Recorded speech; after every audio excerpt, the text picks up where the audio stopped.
As a group in higher education, we felt that the six senses, design, story, symphony, empathy, play, and meaning, all played an integral part of the book. Using these six senses can help us as individuals become great leaders in higher education and help each of us focus on using more of our right brain. As Pink quotes, together these six high-concept, high-touch senses can help develop the whole new mind. A key theme in design is utility and significance, which is first introduced on page 70 of the text. A good example would be on page 80 of the text where I quote, "The typical person uses a toaster at most 15 minutes per day. The remaining 1,425 minutes of the day, the toaster is on display." In other words, 1% of the toaster's time is devoted to utility, while 99% is devoted to significance. That is important to know in order to understand the importance of design for something that is not only useful, but also different and appealing. The big idea here is that design cannot be outsourced, so those who have this sense and can capitalize on it have an advantage. Because of these factors and more, design can be used in a manner that will impact our societies and organizations' future in a positive manner. The quotes on this slide are important to understand design. The first quote refers back to the beginning of the chapter in a way where Gordon MacKenzie asked everyone, who was an artist?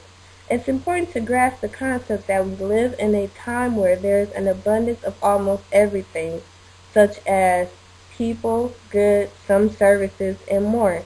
Since many have access to certain resources and are capable of doing certain work, therefore we must approach things with the mind of an artist to be successful. The second quote reminds us to not limit our talents and skills, as design is in everything we do, even if it occurs subconsciously at times. Design plays a major role in leadership within higher education. Take for instance the Charter High School of Architecture and Design on pages 71 and 72 of the text. Although this example is a high school, the ideas apply to higher education as well, where we have to realize that change is constant and we have to grow and develop with it. This goes for learning as well. Each student is different and learns differently, so we cannot fail to design new programs that will allow students to enhance their knowledge and skills. Design gives us the capability to think outside of the box and look at different angles of things. As it states on page 81 of the text, good design can change the world, and so, alas, can bad design. In regards to Pink's six senses or aptitudes that are critical for success, I will be discussing the second sense, story. In the most simplistic terms, Pink cautions us that it is not just about arguments, but also about stories. In his dialogue about stories, Pink reminds us how easily accessible facts have become. Due to the easy accessibility of facts and data, Pink informs us that in turn each fact becomes less valuable, and in turn what begins to matter most is the ability to place these facts in context and to deliver them with emotional impact. Throughout the next few slides, I will be discussing more of Pink's sense of story in relation to the aha moments I encountered and a few quotes that are pertinent to this section. But before clicking to the next slide, please take a moment to review the 3 video links I have attached. All 3 videos are a commercial advertisement in promotion of a specific higher education institution. As you watch these 3 videos, please take a moment to reflect on the message that they are sending in relation to stories. I will come back to this on the final slide of my story presentation. Thank you and enjoy. What was probably most brilliant of Pink's delivery was how he reiterated the necessity of story to his audience immediately in Chapter 5 of A Whole New Mind. Pink starts off the chapter by asking us 2 questions in relation to a previous chapter. The first question required that we recall a specific fact, which is wages, and the second question required that we recall a person that was discussed. I could not recall the specific wage number, for question 1, but could recall the person in question 2. Pink immediately informed us that like most people, this was because, as stated by Pink, stories are easier to remember because in many ways, stories are how we remember. Pink also demonstrated how story is not just a tool used to communicate, but also to stand out from the crowd. He illustrated the use of story by winemakers to sell their products, and the specific wine he referenced was Big Brother Tattoo Red.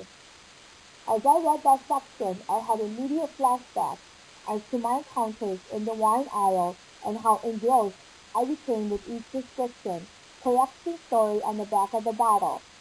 Story truly is all around us, and whether conscious or subconscious, oftentimes the story behind something determines our selection of the products around us. Not only is story all around us, but it is how we live, breathe, and carry on our own legacy or, sometimes, the legacy of others. As Pink so eloquently stated, we are our stories. We compress years of experience, thoughts, and emotions into a few compact narratives that we convey to others and to tell ourselves. This has been illustrated to me on many occasions when I have gone to funerals for people I barely knew. Through the eulogy or stories, I always left feeling more connected to the person and the mark they left in our world. We have just touched on the majority of Chapter 5 in Pink's books, A Whole New Mind. Now I'd like you to think back to the first story slide wherein I had you watch 3 separate higher education commercials for 3 separate institutions, Stanford, Harvard, and ITT Tech. All of them shared a story, but how they went about delivering their story was very different. With Stanford, while watching the commercial, I almost felt like I was being given a glimpse of a private brotherhood of a very selective higher education society through the use of the a cappella singing. The second commercial, Harvard, took a very different but still emotionally impactful approach. Harvard used people with facts to tell you a story about what Harvard students go through, past and present. The silence of voice utilized in this commercial made me focus more on the story unfolding because I couldn't use my sense of hearing to interpret the message being conveyed. The final clip was a commercial advertisement for ITT Tech. This commercial probably took the technique of story and utilized it in its most traditional sense.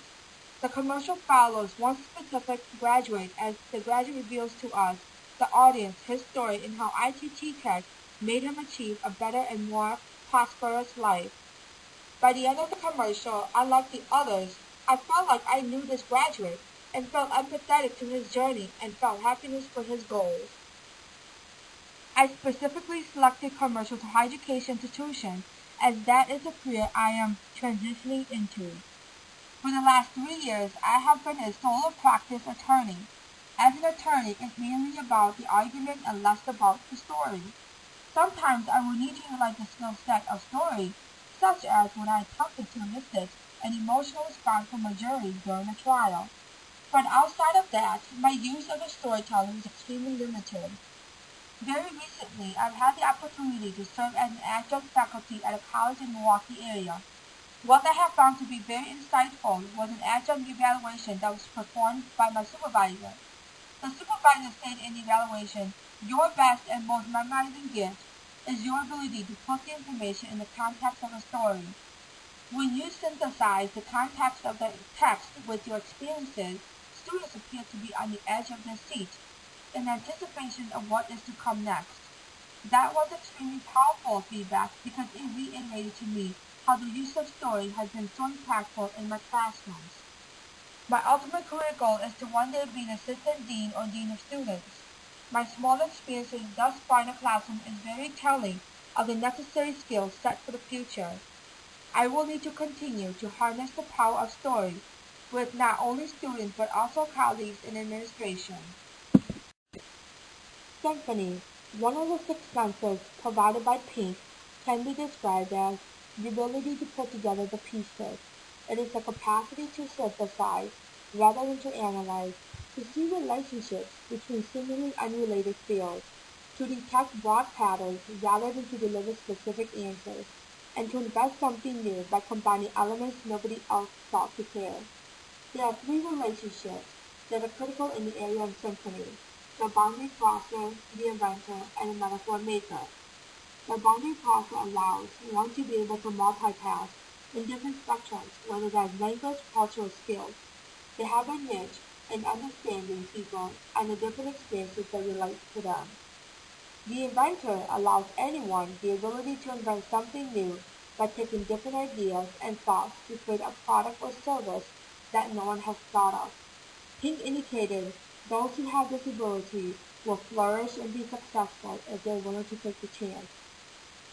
The metaphor maker allows one to understand how different meanings can be interpreted by others, thus allowing one to think creatively. Pink believes that everything you create is a representation of something else. In this sense, everything you create is enriched by metaphor. To make sense of how symphony is such a powerful sense, all three relationships, the boundary crosser, the inventor, and the metaphor maker, transform how people see the bigger picture. By focusing how different relationships of different parts of the system relate and interact with each other, one can begin to systematically construct and actualize concepts. Pink provided many practical tools that individuals can utilize to further enhance their personal development. They are simple but yet effective. I have found the following quotes not only as inspiration for the workplace, but also in life. Pink noted, "A great way to expand your capacity for symphony is to learn how to draw, which is something that I don't do enough. I never knew that drawing can be such a therapeutic way of building creativity and relaxation." The second is a poem that I have found to be very interesting. It goes, "I am best at what I can't do. It has become my ability to feel strong and confident in these situations.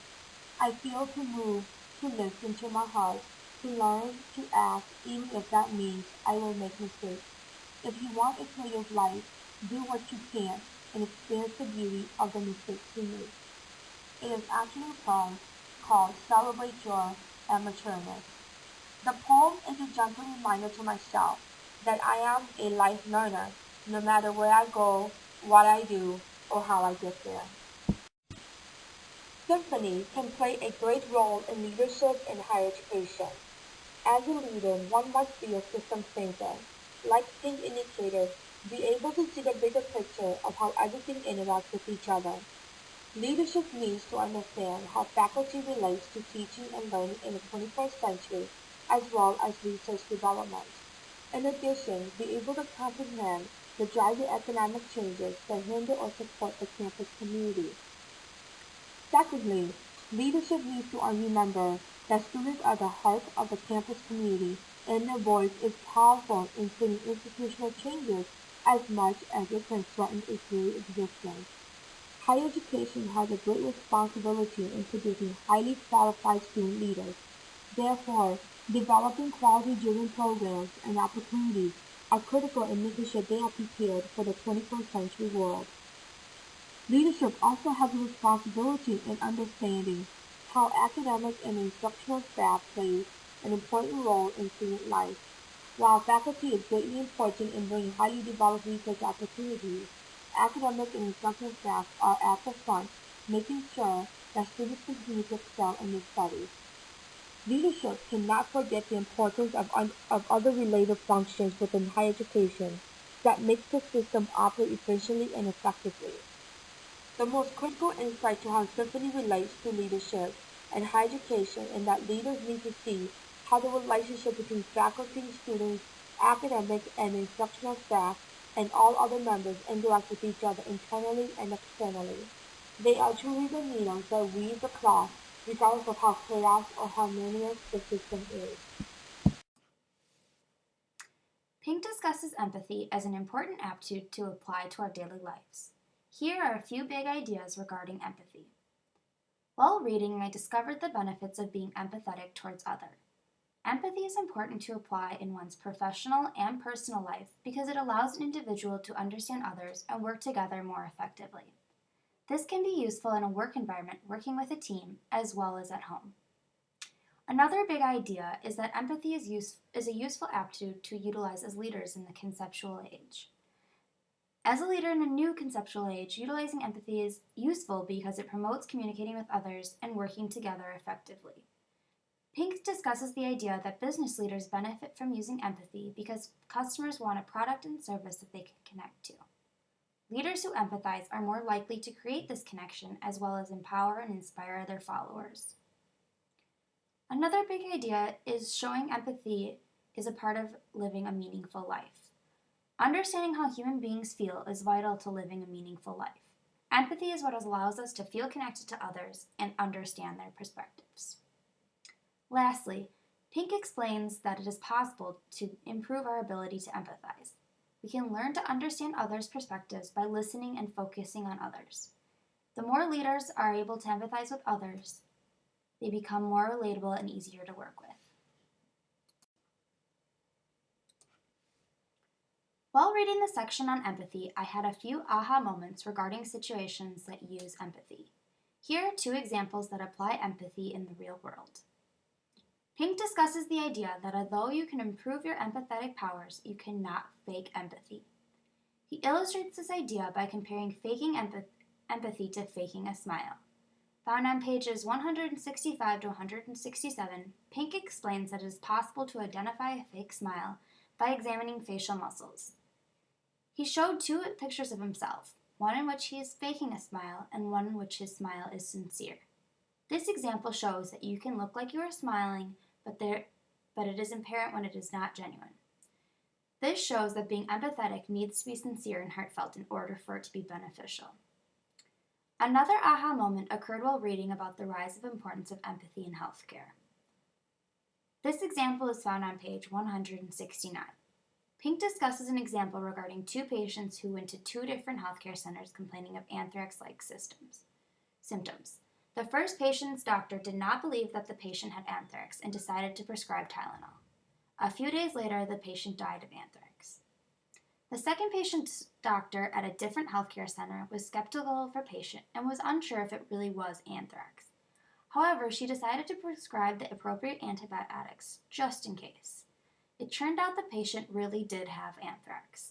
This example shows the profound impact empathy can have. In the medical field, listening to a patient and following one's intuition can be the difference between life and death. Empathy in the healthcare system has become and will continue to be a vital asset. While reading, I came across a couple of important quotes regarding empathy.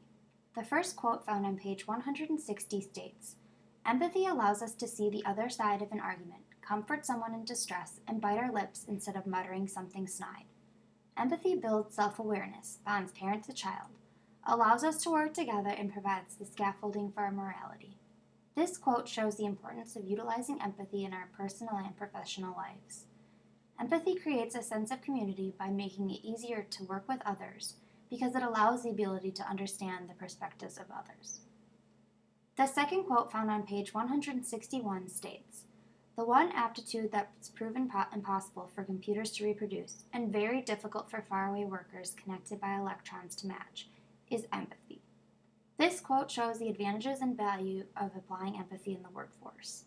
Those who show empathy set themselves apart from others by having a better ability to connect.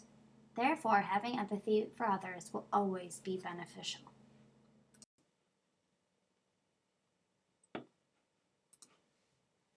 After reading A Whole New Mind, it has become clear that there are connections between empathy and leadership in higher education. Empathy can be a useful tool to use in the higher education field. Empathy allows individuals to understand the perspectives of others and therefore to work together with students and faculty members. Pink discusses the idea that empathy is beneficial to apply in all organizations by creating a sense of community. When everyone feels like they are part of a team and that their perspectives are being considered, they are more likely to buy into the change process. In addition, when a higher education professional has empathy, they create a connection with students. They create an all-inclusive environment that allows a student to feel comfortable and a place where their voice is being heard. Relationships with students are important in order to determine where change is necessary and how to get students on board with changes in higher education institutions. Play is an important part of Pink's six senses. Leaders today have to be more aware of the benefits play has in the workplace. Not long ago, play was frowned upon. Henry Ford thought that work and play were toxic combinations. He thought that if they weren't quarantined, they would poison each other. Unlike Ford's factory, today play is becoming more important in the workplace. An example of this is Southwest Airlines. Southwest Airlines tries to make work as pleasurable as possible for its employees. Their mission statement even states, "People rarely succeed in anything unless they're having fun doing it." In higher education, play is even more important. It is important that not only students but also faculty and staff enjoy what they are doing. Leaders in higher education should look at how play can increase morale for their staff. Pink breaks play into three different sections: games, humor, and joyfulness. The first part of play that Pink discusses is game. In this section, Pink writes about video games and why they are important.